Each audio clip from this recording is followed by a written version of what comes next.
how many of us know someone, maybe they were the basketball star or sports star in school, maybe they were most likely to succeed, maybe they were even class president. Whatever they were, they had all the chops to do a thing and get a thing done.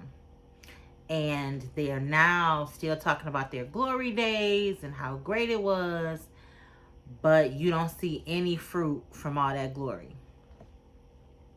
Well, that's what I want to talk about.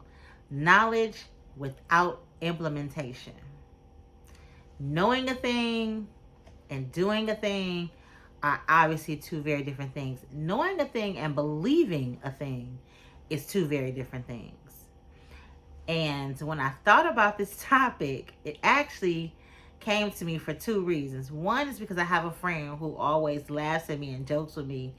And at first I kind of downplayed it, but she was like, you know so much stuff. But when I looked at it, I know a lot of things about a lot of things I've done.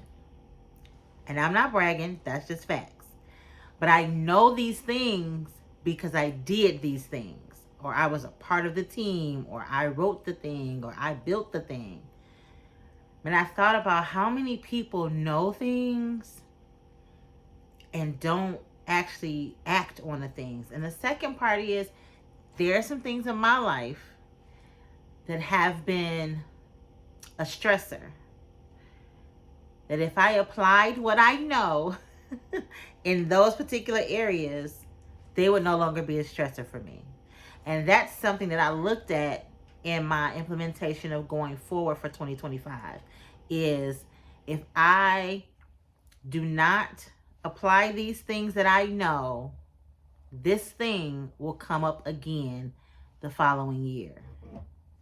And that's all doing the next thing is I know this. I've taken the time to learn it or read it or understand it. Like, you took the class, you read the book, you completed the course, but you didn't apply anything, and then you're wondering where the results are.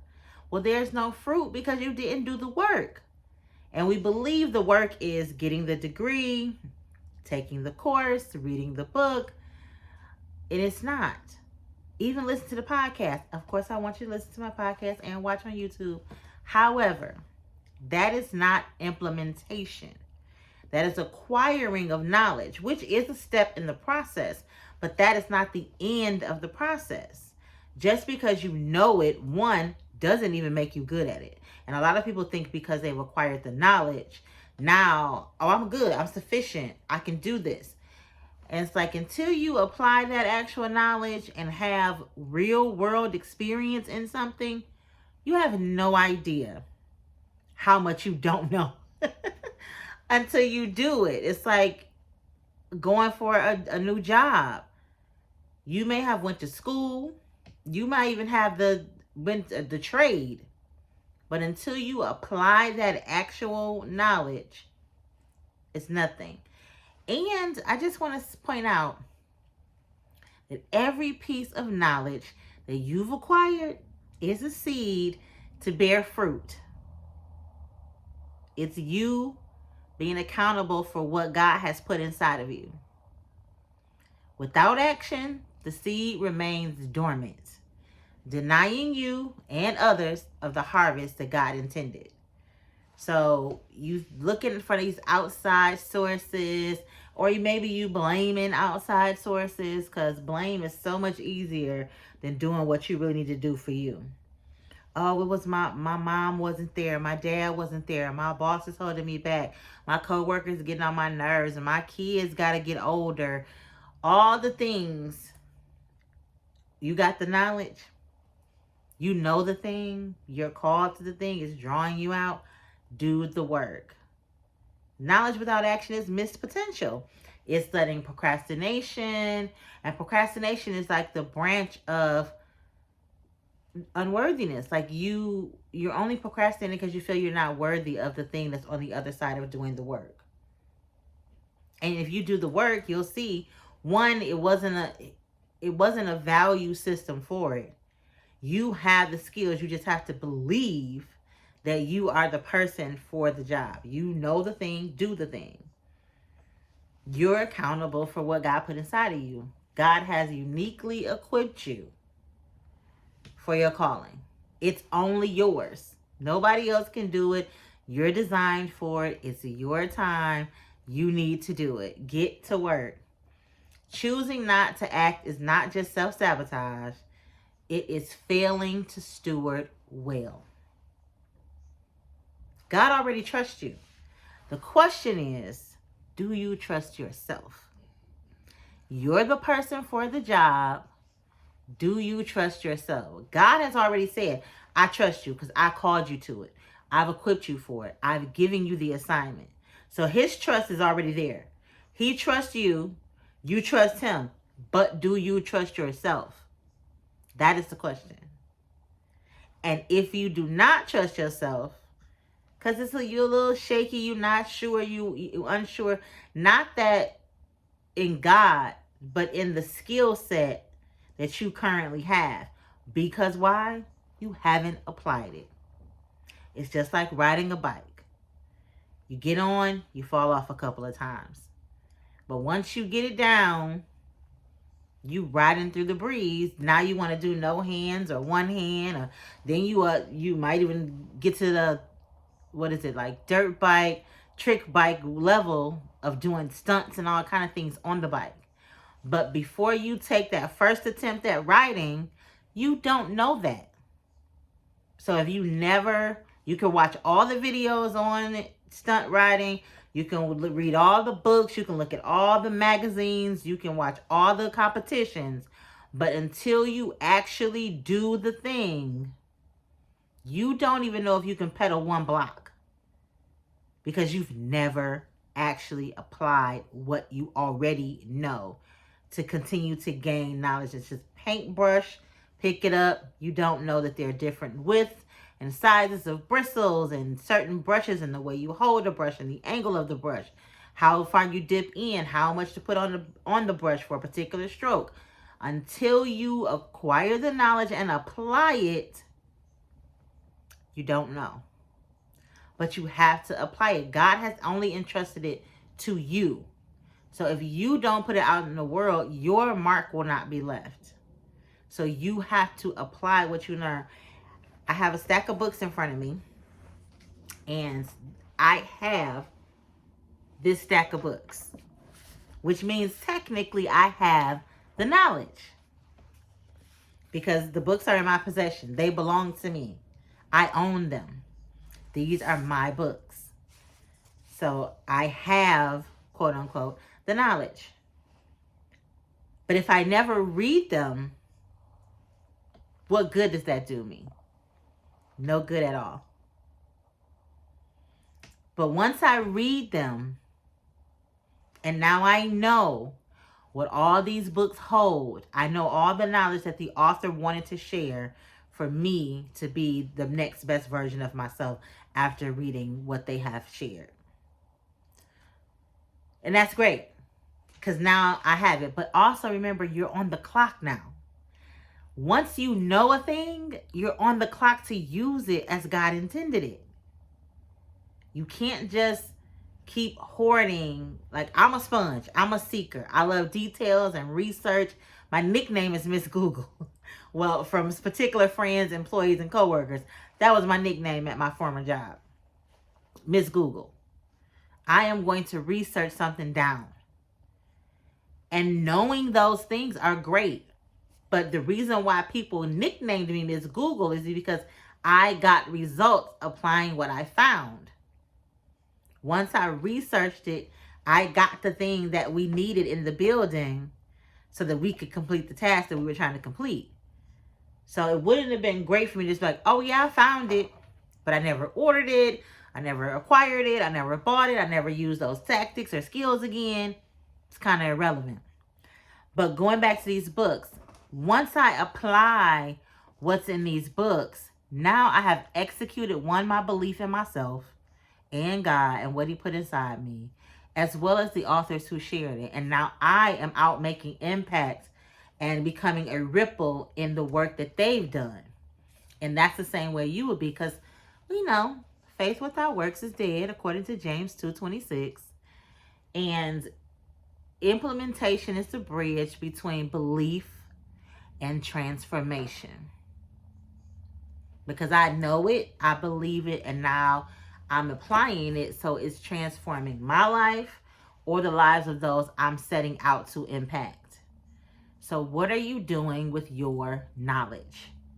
In 2025, and even to close out of 2024, right now, tomorrow, what is the thing you know that you will take action on? And for me, what I've been thinking about for going into the new year, because it's just that time of year of saying what we're going to do next or new or different. I didn't make a list of all the things I want to change. I have some goals and dreams and ideas listed out, absolutely. But I started really honing in, like, they say your top 3 or your top 3 goals or your top 3 tasks for every day. But I started thinking about even bringing it down even more micro for macro impact. What is one thing that would be your first domino? Think about that. Not just, and I love Atomic Habits. I'm going to read it again. As you can see, it was in my stack of books that I just held up. Not just habit stacking, but what is, if you applied one thing that you know in an area that you definitely need to change or adjust or enhance, would it ripple or domino all or more areas of your life? Like, how would it connect? Not if you habit stack, but if you did this one thing, whatever area that is. Let's say it's in your health, and all you focused on was meal prep. That's all you did. You just meal prepped every week. You just meal prepped. We're not talking about working out, the gym, all the things. Obviously, that will come. But if you did this one thing,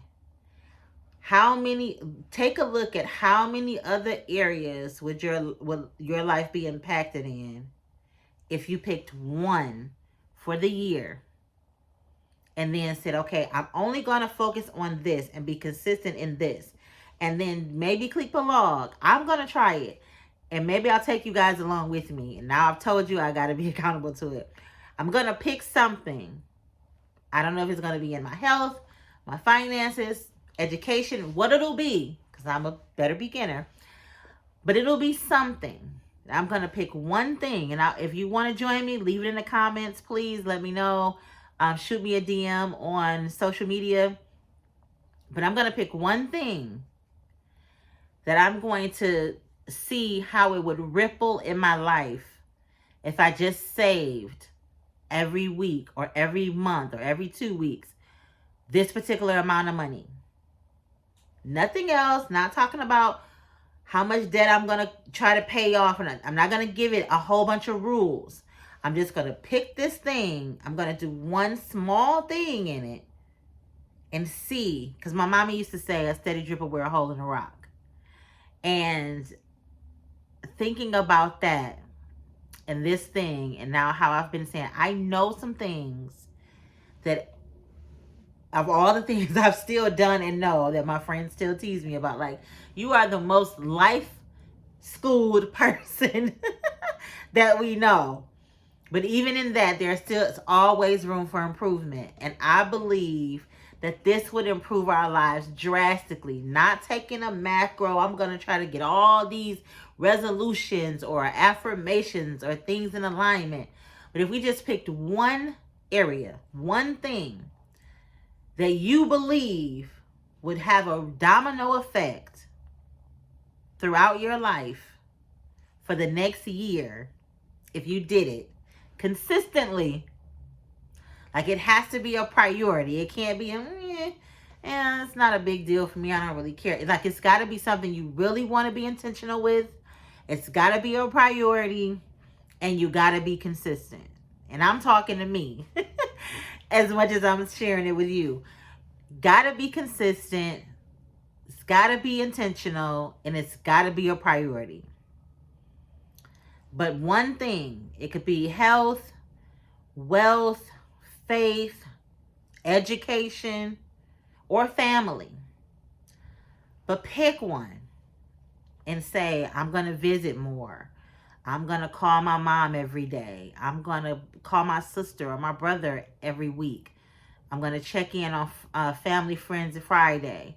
And I'm going to check with my family every Friday. Somebody in my family is going to receive a call from me, not a text message, but an intentional, deliberate thing that is going to impact my relationships. An intentional thing that is going to impact my health. An intentional thing that is going to impact my finances. An intentional thing that is going to impact my education. Like, I'm going to be more equipped for my job, more equipped for my hobby, more equipped for travel. Something that says it's important to you. It is important to the trajectory of your life and where you're headed. And you want to be intentional about it and be consistent and make it a priority. And you're going to apply, we're not going to learn a whole bunch of new things. We're taking knowledge that we already have that we haven't applied. So if you learned how to budget or you learned how to meal prep, I'm sure you've watched at least 3 YouTube videos on how to meal prep. You take the most basic one you looked at and liked and saved to your favorites. Use that video, just that one, and meal prep. 365 days, 52 weeks, all the time, over the next year, and see how it dominoes. So you meal prep, and then meal prep turns into, it impacted your budget. Now it's impacted your budget. Now that impacted your travel. Now that impacted your travel, that impacted your relationship. See what I mean by the ripple effect? Like, you started meal prepping, so you started spending less on going out to eat. You spend less on groceries because now you kind of got some tricks or trades of coupons and different things. So now you're able to save money. So the saving the money, you're investing. You're investing in stocks or travel or whatever. So now you're traveling. So now you're inviting family and friends to travel with you because now it's in the budget and now you can spend more time with your family. Now you're spending more time with your family. So now your relationships and communication is stronger. So now your health is better because now you're not as stressed and now you're not as aggravated and you found space in your day because now you're meal prepping, because now you don't have to spend as much time cooking and dishes and all the things. So now you have more time. So now you're taking more time for yourself and then self-care. So it'll just constantly dominoes. Something else will be knocked down because you're applying that one thing you already know to one task to see how it dominoes in your life. And then you're stewarding well because now you've taken this faith, this knowledge, this belief, and you've implemented, and now you see the transformation. So let's go on this journey together. Tell me about what you think you would do. Please, I want to hear from you. I absolutely want to hear from you. So be sure not only to like, share, and subscribe, but to let me know in the comments, what is your one thing that you already know that you haven't fully applied, or you've applied and tried and hit or missed and tried and errors and gave up by February every year. But the key thing is something you already know. We're not taking a new course. We're not trying a new workout. We're not looking at new recipes. We're doing something that we've already known that we have not been successful at implementing. And now we're going to implement. And it's only got to be one thing. But you know that one thing will domino your entire life. So again, reflect on the areas in your life where you're holding on to knowledge but not acting. What small step can you take today to begin implementing something you already know? It's been great to talk to you guys and to kind of give myself a little boost and share with you of what I'm going to do and what 2025 is going to look like for me. And I would love for you to come along with me on the journey. If you're going to come along with me on the journey, please be sure to put it in the comments. And of course, until next time, love well.